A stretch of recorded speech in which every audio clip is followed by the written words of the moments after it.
What up with Rob and Chris? Chris couldn't make it tonight, but I'm here with amazing author MD New, and we actually Marvin. Can I say it? Is it MD or can I say Marvin? You can say Marvin. That's Okay, fine. that's cool. That's great. We kind of grew up. We know our parents are really good friends, and I felt like you were my cousin the way we grew up together. And I haven't seen you in a while. We talked about the last time we saw was at a baseball game, and I have just been fascinated by where you've been going. I know you had this passion that came up, and I'm excited to hear about how that where it came from, and then what was the decision that you just said, I'm jumping in and I'm going to be an author. So tell me, kind of get me started on what this whole process started to get you to start doing this. Well, as you know, um, I've always had the wacky kind of imagination and just kind of, always just sort of had these stories in my head and everything, and it just kind of, it was this creative outlet, right? I mean, it was just, in college, I took some acting classes and I did some writing classes, and I've always written dribs and drabs here and there, but nothing like ever really like solid until I started taking the acting classes, and we were forced to write, like plays and those types of things, or rework plays, or those sorts of things. And I started creating this little idea that I had for a play, and it ended up not being a play. It ended up being turning into my sci-fi series, and it just kept growing and growing and growing. And as I was doing that, I was, learning a little bit more about how to write, how to how to tell stories, and then it was like, well, okay, I've got this story, right? And I've been working on it for like 15 years. I mean, it took forever. Um, can I do anything with it? You know, and is it even good enough? And Right. then it was like, well, I gave it to a couple people to read. I had Eric read it, and his first reaction was, it reads like a textbook. But Oh, okay, so that's good it, feedback to start, yeah, right? good feedback, but it took a minute. It was like, oh, wow, thanks for being supportive. But it worked out, right? So it really got me to thinking, and it was like, okay. And then it became a challenge. It was like, I can do this because I've read pure schlock. I mean, it's Yeah. like, my God, if some of this stuff that gets turned from a book to a movie can be done, I can at least finish this one story. I finished it, and then I had it, and I sent it there and reworked it and played with it. And then I was like, well, what am I going to do? Was I going to self-publish it? Was I not? In the meantime, I got this other idea for this other story, and I sat down and I was like, look, I wrote the one. Surely I can put this one down, and if nothing happens, nothing happens. So it was the vampire book, which was The Calling. The Right. sci-fi series is A New World, and I sat there and I wrote out this whole story, and that only took me like 6 months, like to write the first draft. And I was like, wow, that's really easy. It can't be that easy. Then I started reworking it again, right? And then had these two stories. I'm like, well, what am I going to do with them? I've got them. So I was like, well, what's the worst that can happen? I get turned down. So I started sending it out to people, and all of a sudden I got a publisher that was like, we like your story. Yeah, let's Right. publish it. I was like, wait, what? No, no, no, no, no, no. That's not gonna happen. Those things don't happen. Yeah, so it just kind of happened. And not kind of sounds random, but it wasn't really a random way. It was just a way to write these stories, because I've always had them in, like, I guess I've always had stories in my head, Right. and I've always liked things like role playing games, Hmm. D&D. I mean, all the things. Oh my God, Star Wars. Hello, right? Right. Of course. Um, and it was like these stories and just this wild imagination, and it came from here, and then went on to the paper, and all of a sudden I had something, and then I had a publisher, and then I had people actually like it and want to read it, and it won. an international award and for best sci-fi series, and it was like, what? And Yeah. then the debut novel came in third for best debut novel. And I'm sitting there going, okay, I may not be like an amazing writer, but clearly I can do this Yeah. at least somewhat. And so, I've since then I've written a couple more stories, and I've got a couple more coming out. So it's just been crazy. It's like, it's kind of like that creative. It's just such a great way to get the creative juices out. Yeah. Kind of like you and doing your podcasting and your YouTubing and all that. Right. You get the creative juices going, and there it is. Yeah. For me, it's getting the ability to well, I get bored. Let's just put it that way. And Mhm. I need to talk to people. I love people. I talk to people, and that's a lot what this is about. And I also feel that a lot of people are really interesting, you Mhm. know. And even if it's just for me, that's interesting that I'm learning. That's what's filling my bucket, and I just wanted to share that with the world.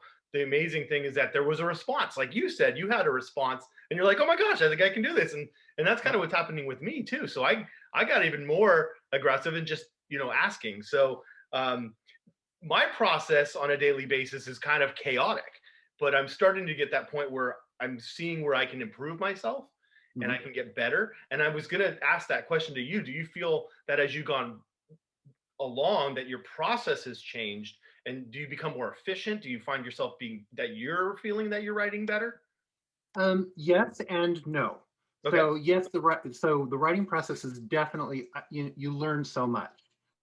I mean, you go through and really, as you put something together that's creative, and you put everything that you have into it, and then all of a sudden you give it to the world, and the world can often not be very kind. Very true. Very true. And you do that, and you wait. And Mm. for me, what I found is that vulnerability that forces you to do better because you don't want to keep making the same mistakes. Right. You don't. So my writing process is definitely, I think, improved. I think my writing has improved. Um, but at the same time, there's aspects of it that it just, when it's not there, it's not there. Mm.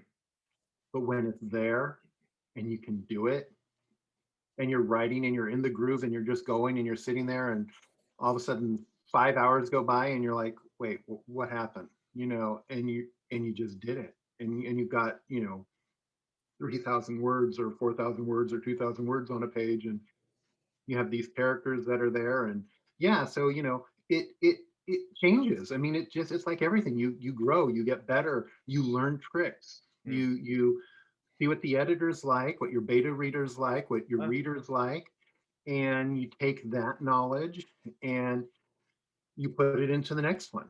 And you Yeah. say, okay, I know I have to watch X, Y, and Z, or people really resonated with. They like, a lot of the comments and feedback I got in some of my stories is they like that I touch on a lot of almost all of the senses. Mm. So you get sight, sound, smell, taste, and of course hearing and stuff like that. And they liked that because you don't always get a lot of authors will avoid like food Mm. in stories. So if you read a book or whatever, it's real rare that you have like characters sit down and have a meal Mm. where they actually talk about it or those types of things. I mean, it happens, yes, and all that, but it's one of those things where you don't see it a lot because people like to glance over it Huh. because it kind of can be boring or whatever, right? Right. But some people, if you do it, it can kind of be done well, and it adds to the story. And so that was one of the things that so like people really liked about my stories was like they like the fact that when I read it, I feel like I'm there, like I can see and taste and smell and hear what the characters Uh, are are are experiencing. And so I try and put that into my books, and I try and remember that it's like, oh yeah, this would be a really good spot to have uh you know inter, uh, introduce like some sense or something, just to kind of hit another moment with the reader. right. So, I mean, you're obviously in fiction and you're doing some amazing, really cool stuff that you're doing there. What I wanted to know is how relatable to things that you've done in life are your stories? Like, do you have stuff that you're drawing from, not just making up in your mind, but stuff that's happened in your life in your past, or what you've dreamed of? How does those kind of things that you have in your mind that you've experienced, how much does that play into your fiction? A lot. Okay. So almost every story I write kind of starts with a dream or a what if, or, I'll be asleep and I'll wake up because I had a dream of the character kind of coming forward and starting to talk to me and tell me a little bit about themselves and about their story. And it goes from there. Yeah. That's a lot of how that happens. I pull from everything. Yes. So it's like most of my books takes place here in Northern California, where we live. A lot of it takes place here in the Bay Area. Yeah. Some of it takes place in other areas as well. But because I live here, the books are based here, Right. and I get a spotlight here. Yeah. So it's like, I don't mention San Francisco's never mentioned in anything. Very rarely is San Francisco mentioned. It's all South Bay. It's all Silicon Valley. It's all San Jose. And I do that because it's like, this is where I'm from, and I want to show the world where I live. Right. And so I pull from there. I pull bits and pieces from people that I know. So people will read the books and go, I said that to you. And I'll go, Maybe. Okay. Or like some of my characters work at my day job. I work for a nonprofit. A bunch of my characters work for nonprofits. That's Yeah. kind of where they start. Um, they're also, for me, the characters have to be relatable. Yes. They have to be people that we would know. How many of us know 6'1", blonde, blue-eyed models? Right. You know, Right. how many of us know, the beautiful people? I mean, sure, we might have one or two friends or family members who would be classified in that. And Sure. sure, we might even know a handful of them. But the reality is we're all normal, everyday people, drudging through life, living our lives. Right. And so for me, I wanted to show that in the books. Mm. I wanted the heroes and the heroines to just be everyday, normal people that folks can relate to. Yeah. Might not agree with everything they say and do, but who does? And so yeah, so I pulled that in because you look at me, I'm an older, white, bald-headed guy. I'm not one of the beautiful model people that walks runways, right? I wanted to see me in a story. I'm sorry, I wanted to see somebody like me who could go on an adventure and all of a sudden end up in space, or ends up being becoming part of the world of vampires, right? Or meet the angel of death, or just kind of some of those things where it's like, these things can happen to me, these things can happen to us. Right.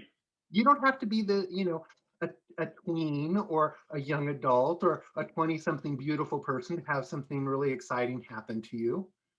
You can be an average normal person and have an adventure.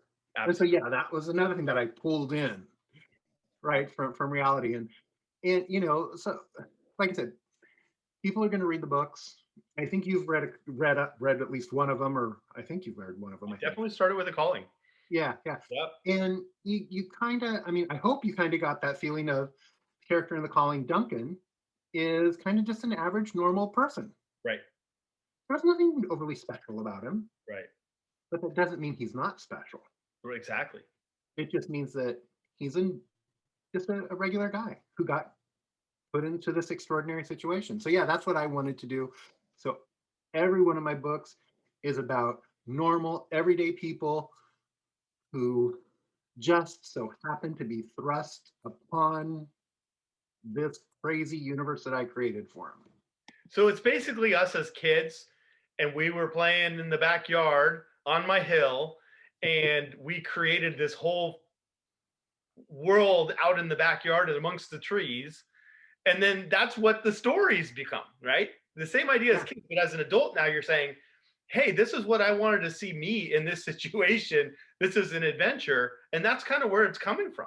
yeah, yeah, It's exactly. growing up and still having that child's um like sense of adventure and the fantasy in the mind, but you're putting it to paper and you're sharing that with the world. Yeah, yeah, and that's what I wanted to do. I, it's like we grew up in the era of Star Wars. I mean, I remember when that came out, Oh yeah. when Luke Skywalker blew up the Death Star. Who didn't want to be sitting in that X-wing fighter blowing up the Death Star? Right. I mean, come on, who wouldn't want to do that? That would Got to be, be the hero. yeah, So I thought that's where I pull that from. I just want people to feel like I said, they may not agree with everything about the characters or everything about, the setting or everything like that, but I want them to feel like, doesn't matter how old, how young, any of that, doesn't matter. You can have an adventure. Yes. And I don't think we see enough of that in media. Yeah. It seems to be one type of person. Yeah, and I'm I've gone away from and come back to actually cracking a book open, cracking that binding and getting the pages into my hand and reading. And one way I did do it, because I went off and I started doing the audiobooks like everybody else. Mhm, And then I started to audiobook with the book. mhm, And that was an amazing thing for me, because then I also not only, what I didn't want to do is I want to be able to create my own mind what a story would be. And then if I found an author that really kind of drew me in, I got rid of the audiobooks. And so I started to read again by myself. And I think that's kind of a lost thing, that is that people aren't touching books again. Audiobooks are great, understanding where it came from the author and let them tell a story. That's great. And I love that. But I'm just want to encourage people, who anybody's watching, is to get back to cracking books open, get an actual book, crack it mhm. open and dive in. We don't stop long enough to do it. And authors like you are telling these amazing adventure stories, and get in there and enjoy it. And I want everybody to take a look at your books and get them and read them and enjoy what you're doing. Um, I'm just proud of you. Obviously, it's like family, so that's a big thing.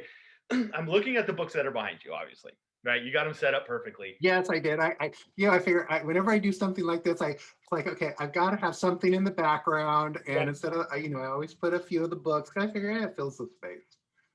Well, they're beautiful. So, were you a part of the design? What was the designing of the books that came along with that? So with the publishing house, they have in-house cover artists, Right, and the author is sent a list of a questionnaire. right, Tell me the blurb, tell me about the main characters, tell me about the setting, tell me about XYZ, right? So you just kind of go through and you fill in all these things. Then you have to pick out, you send in like covers you are drawn to, like what covers I like as a reader, like what would I want to pick up. right. And then that's the jumping off part. And then the cover artist kind of takes it and does their interpretation. And then you get a draft back and you look at it and you make changes and things like this. And one of the things that, so I'm going to, just to show you as an example. So The Calling, Hmm. which is personally is absolutely one of my favorite cover designs that I've seen. The cover artist is Natasha Snow. Mm, And there were things about the book that take place that are important to the story. mhm. So you have the moon, which was a big deal for the book, and the house, which I don't know if you can see it very well, but see the house is kind of that Tudor kind of look. It's that's the mansion that's in the the book. Right. So in the book, the mansion is described, and it was really important to me to show the mansion Okay. and not a Georgian style or something that you'd see in New Orleans or something like that, but a modern contemporary mansion. Right. And so I took the I had done for the book I had pulled like designs of houses that I liked and floor plans, and then you always tweak them, right? You always do the crazy stuff because you're the author and you can make it whatever you want. Exactly. So I sent them, I said, look, these are the houses that I picked for the story to take place in. I said, if you could use one of these, that would be awesome. And they were able to use one of them. That's fantastic. Yeah, and it's kind of the same with and it was the same with the, but you can't see, but Contact was kind of the same thing. It was like, you know, this is this down here is Silicon Valley. Right. I was adamant that the story is set here in San Jose. It's not set in San Francisco. Right. It's not set in Monterey. It's not set in LA.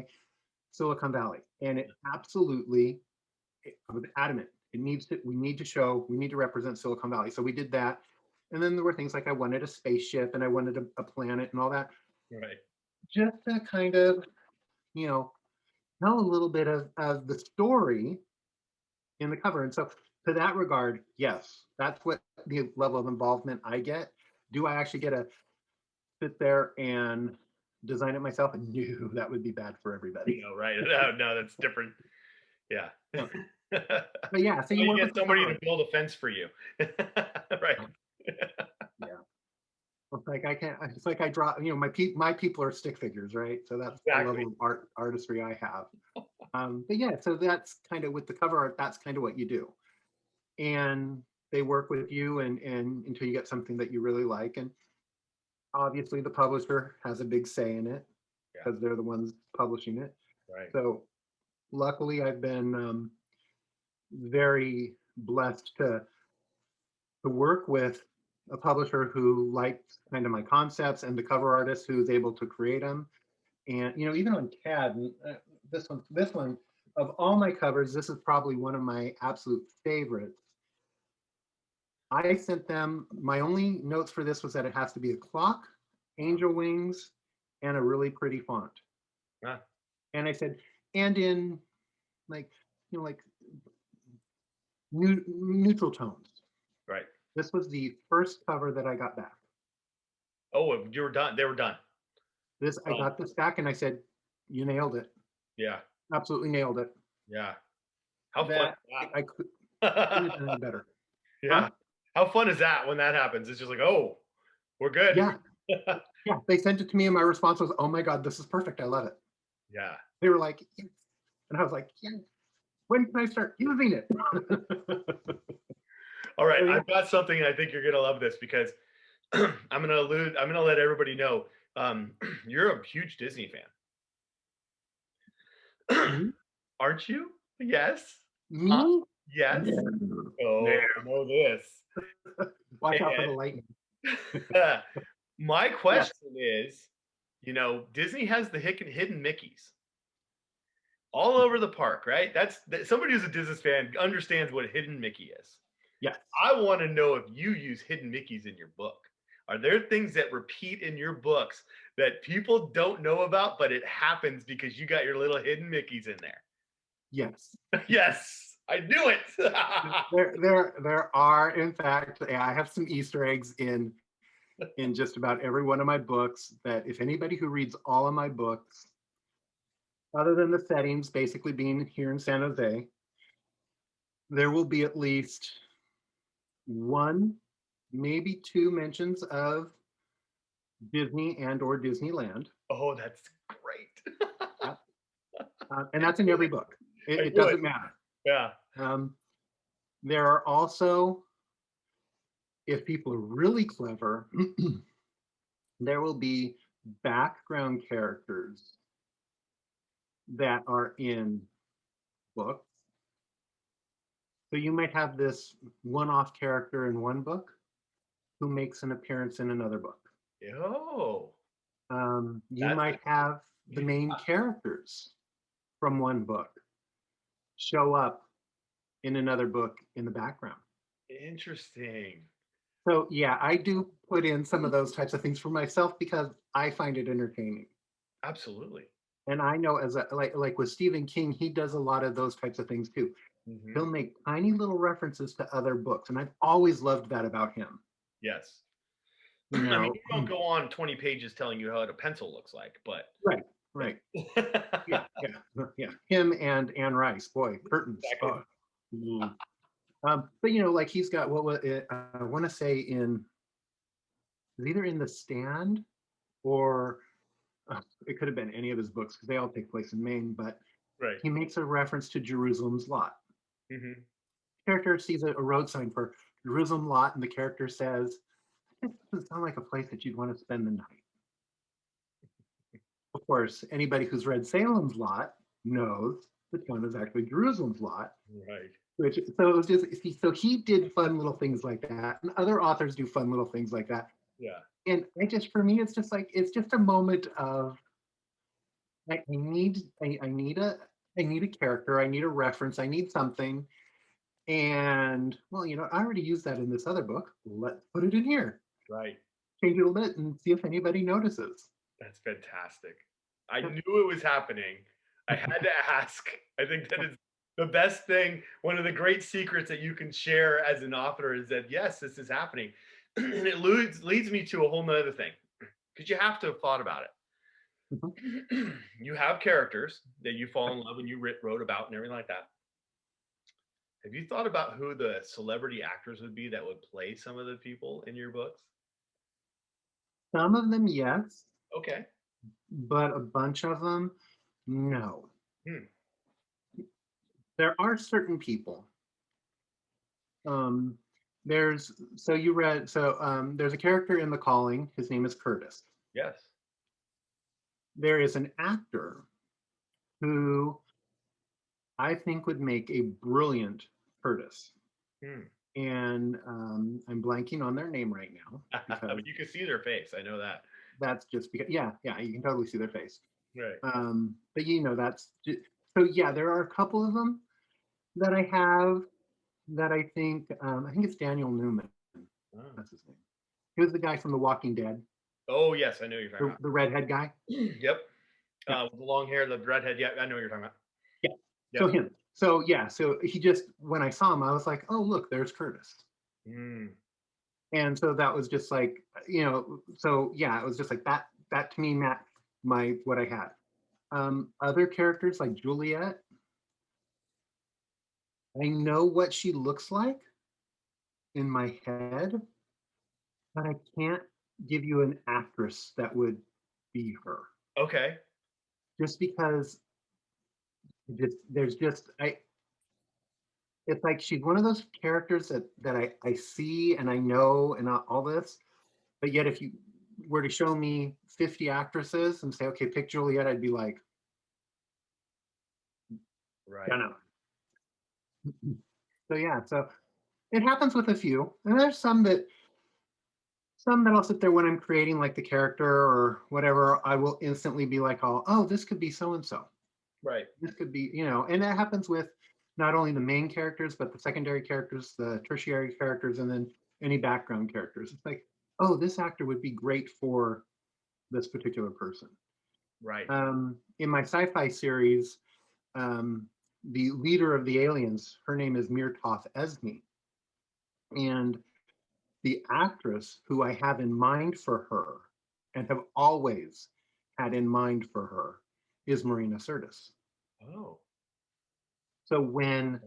whenever I write for this character, that's the voice, that's the person that pops into my head, and not Counselor Troy from Star Trek. For those of you Right. that don't know who Marina Sirtis is, which is blasphemy, you have to go and watch Star Trek and find out who Marina Sirtis is. You don't know who she is. How do you not? But she is, I've heard her in interviews and I've actually seen her at conventions because yes, I'm a nerd. You know, and it's her, how Right. she talks, how she presents herself. She's got it all. She's got the character. And it's like, if like I were to ever, if it was to ever become a movie or whatever, that would be the one that I would lobby for to have play that character. Yeah. Because it's just who I totally believe that she would be. Yeah. It fits that completely. All right. I'm gonna go right into your husband, Eric. He obviously is a huge supporter of this and everything, and he's been obviously very proud. How much is he in the books? There are aspects of characters that he does jump into. Right. There's bits and pieces, something that he'll say, something that he'll do, um, that just falls into the character. Right. So, is there a character that is Eric in any of the books? No.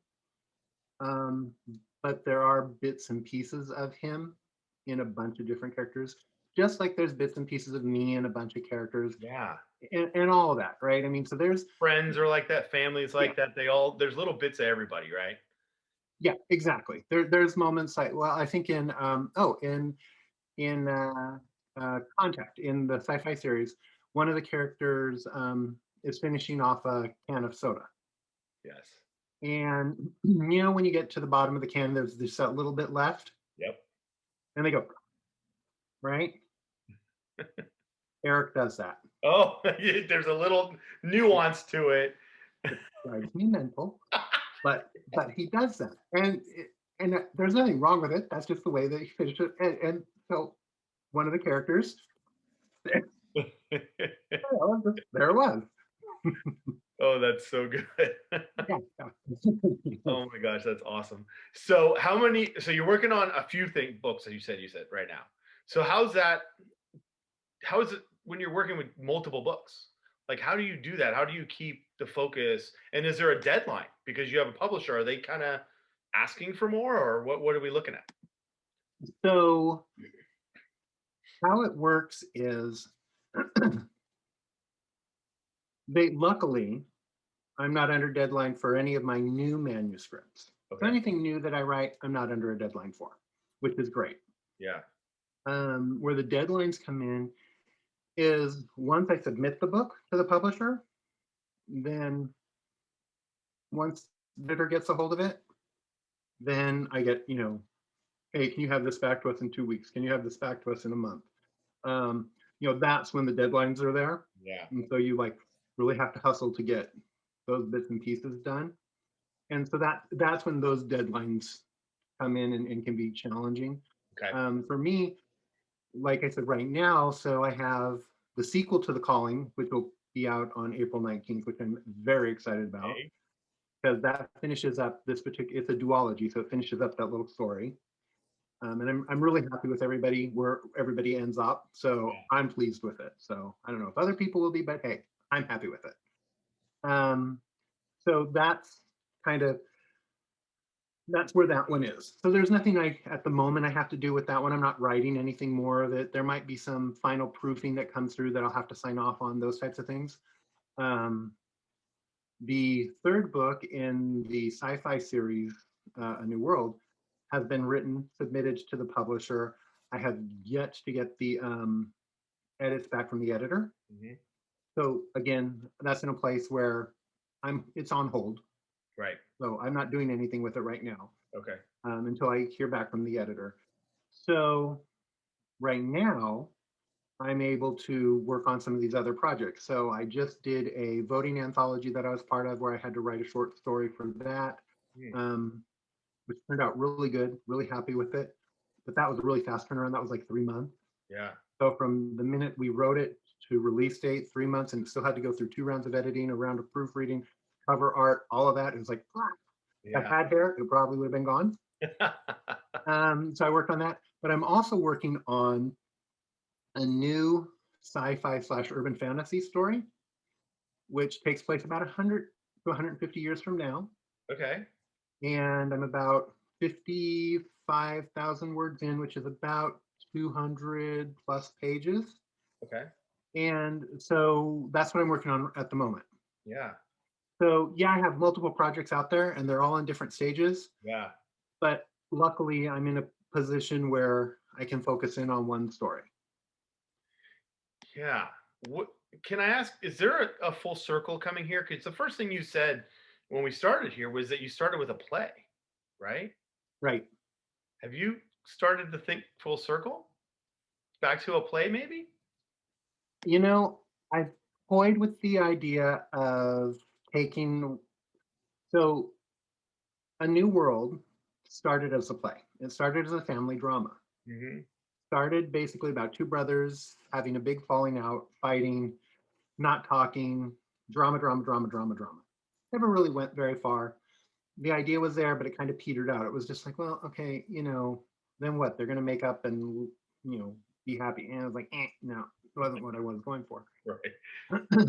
So then that's where it sprouted into this whole thing, because I got to a point where I was just fed up with the story, and I was just like, you know, aliens should just come down and blow the entire thing up and just be done with it, Yeah. right? You just get frustrated, and and It goes there a lot, doesn't it? yeah, it's just like, just blow it all up and start You over. know, done. Done. Um, but but then the secondary main character, Mir Tafesni, popped into my head and said, "Well, my people would never do that." Mm. Right? Just blew my mind, Yeah. and all of a sudden gave me this whole new avenue to explore these characters. The bit about the two brothers fighting, still there. The bit about the family drama, still there. That's no longer the main focus of the story. It's dealing with the aliens when they come to Earth. So yeah, have I thought about taking it back and making it into a play, or doing uh, like a script for a movie or whatever? I thought about it. Yeah. I've toyed around with the idea, but then I realized that that is a whole field of writing that I know nothing about Okay. and would have to learn. Hmm. And I think there are other people much better at it than I would be. Okay. So Um, would you reach but what? out to somebody Hmm? then? Would you reach out to somebody to work with you, maybe? If the right, yeah, if the right opportunity presented itself, absolutely. Yeah. Yeah, like if somebody came along and said, "Hey, we loved the book, we want to turn it into a movie," I'd be like, "Sure, as long as it's not J.J. Abrams, I'm good." Yeah. I'm kidding, JJ. If you're reading this, I would love for you to turn it into a movie. Absolutely. Just remember that space is big and you can't be there in 5 minutes. That's all I'm going to say about that. Um, but like you just kind of get these things like, yeah, it would be cool for something like that. Um, could I do it on my own? Probably. Could I do it justice? I don't know, Yeah. because visually you see it in here, Yeah. but to get it out there in a movie or TV format or something like that, that takes a lot of work in a whole different way, because they have to take, basically what's 120,000 word book and break it down to, you know, a nine, what is it? Probably 100-minute, maybe a 2-hour movie Right. if you're lucky. And I think if I'm right about that, that's basically 120 pages. I think it's 1 minute per page of screen time, I think is what that is. I could be wrong. So if people know better, great, let me know. But I thought that's what it is. I don't know how good I'd be at cutting stuff. Yeah. I get it. You know, it's I like, oh understand. well, we have to cut this whole thing. No, no, you can't cut that whole thing because that's important. Yeah. You have to step away from that. Mhm. It's interesting. Yeah, or really trust the person Yes. and have Yeah. a good collaboration. To understand that they have to cut and they'll fix it in another place or whatever that may be. Yeah. Interesting, interesting concept. Well, you know what? I can sit here and talk to you forever because, well, it's been a while, and I'm just. This has actually been a fascinating interview because you have a lot that you've brought, and I'm going to kind of end it with one more question. You weren't a writer before, and I always ask this question of authors and stuff. What were they like in high school? What was their like grades of like what we called English? It's language arts now. Mm. But how much of a student you were, and you can answer, but I'm going to answer kind of what I've heard from most people. Most of them weren't great English students. They weren't great students, and you like you're shaking your head that it is that way, but then I'll let you elaborate too. But I think what I wanted to allude to is that you went out and did it. It became a passion for you, and if you find something that's your passion, no matter what it is, do it. A lot of people don't try, and you did, and this is what's happened and what's amazing. And I think what's happens in the world is the more people that try and go after their passion, pleasantly surprised at what happens. They also have to understand that there's failures. Mhm. So elaborate on what you were as a student, and then also the frustrations that as you had to grow and become a writer, that wasn't just you didn't learn it in school. It was a passion, and you had to learn it for yourself, right? Yeah. So I think it's not a state secret or anything like that. I'm very, very severely dyslexic. Spelling and reading were almost impossible. Um, Mom and dad had me tested when I was really young. So I was like in first grade or whatever, and they discovered how bad it was. They held me back for a year and then put me in special classes. So I was in special classes all the way up to junior high to basically work with me to teach me how to read and to write because I had a great imagination. Yes. Like I could show you somebody could show me a picture. I could describe the picture like that to a T, but if there were words, no clue. Uh, Absolutely no clue. Reading was terrible. Writing was painful. I dreaded it. Um, I did not enjoy it. It was. I managed to do well in all my classes because mom and dad wouldn't have had it any other way, as you know. I mean, our parents are, education was big. So, you suck it up and you do it, you make it right. happen. But yeah, so I did. It wasn't until high school where I met a teacher, and two teachers actually, and they realized almost immediately that I was dyslexic and reading and writing were a crutch. And the one teacher worked with me with the reading. Mm. Said, I know reading is hard for you. I understand.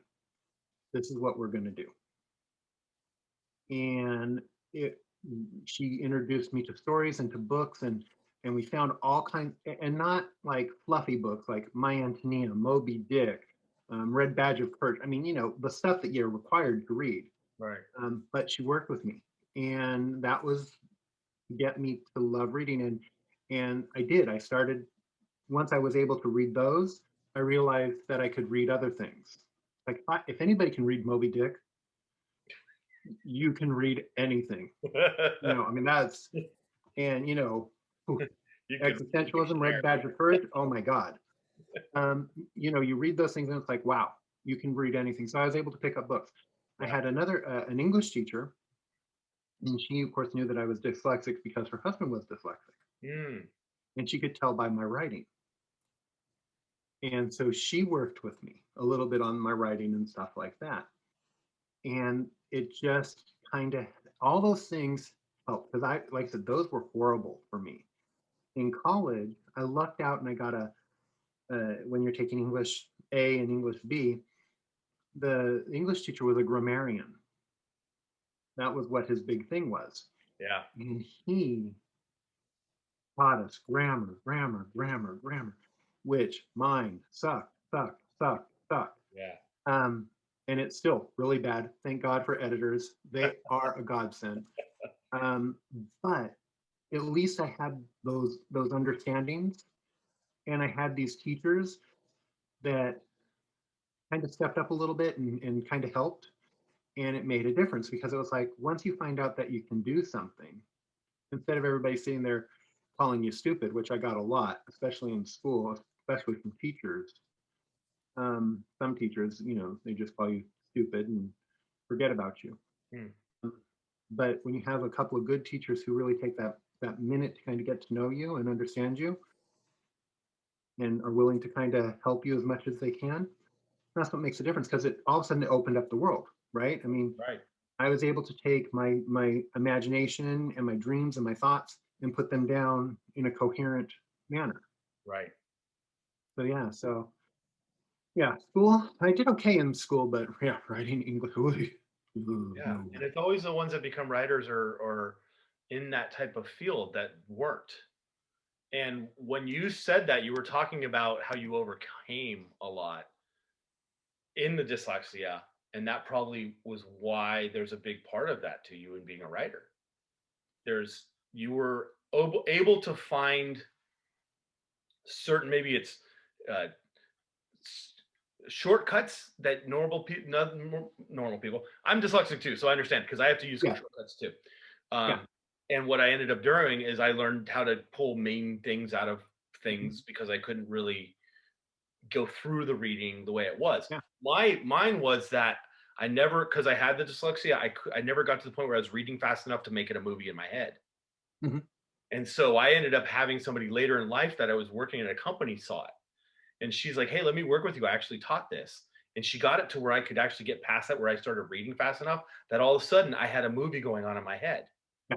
And that's where a lot of things in my life changed, not just in reading, but in life. Yeah. My wanting to thirst, my thirst for knowledge changed. My school sucked. Later on in life, my thirst for knowledge and understanding, and a lot about what the show about is my thirst to understand people, and I care about people and I love people, and but my drive is to meet and talk to and interview amazing people. And so a lot of that came from my dyslexia and having to Mhm. overcome. And so that's just an amazing story that you had a couple teachers that came along that really changed that path for you. And I just think that's fantastic. So Yeah. we've been going way longer than I normally do, but it's how it works, right? Um, I love you. I appreciate you. Thank you for taking the time to be with me on a weekday night. And On a school night, get nonetheless. into the other books now. And thank you for coming on. What up? It's a passion for me, but I just appreciate that you would take your time, and I thank you for being here. Oh no, thank you. I mean, one, hey, I get to hang out with Gregory. I mean, and nobody's going to get that reference. They're going to go, Nobody what? has No, a clue what? on that What? one. You know, it's just so cool. It's like getting your email. I was like, yes, of course, yeah, let's hang out. That sounds great. It sounds like a lot of fun. And love your parents and love you guys. I love miss seeing you. Yeah. It's especially now. It's like Uh, Um, but yeah, so this has been great, and I love the fact one of the things that you did say, and I got to comment on it is when you read, you see it in your head, it's yes. like a movie. Yeah. Totally, right there with you. Yeah. That was If, the difference. yeah, if I can't read a book and if I'm not seeing it, I'm nope. It's gone. I can't do it. Yeah, Yeah. yeah. Why am I going to waste my time? Nope, nope. Yeah. Yeah. That's interesting because you're writing. When I was reading your book, I was seeing it as a movie, and that's what kept me. And I think that's what you're going for, is somebody can actually experience that. Mhm. So anybody who's watching, pick up the books, because for a dyslexic person to be able to read it and see it as a movie, and knowing what we just said, that you just put it to the side because you can't do it, that your writing style does allow that, and that's important. And I think that's what makes you a great author. Oh, Yeah. and I'll send you your check.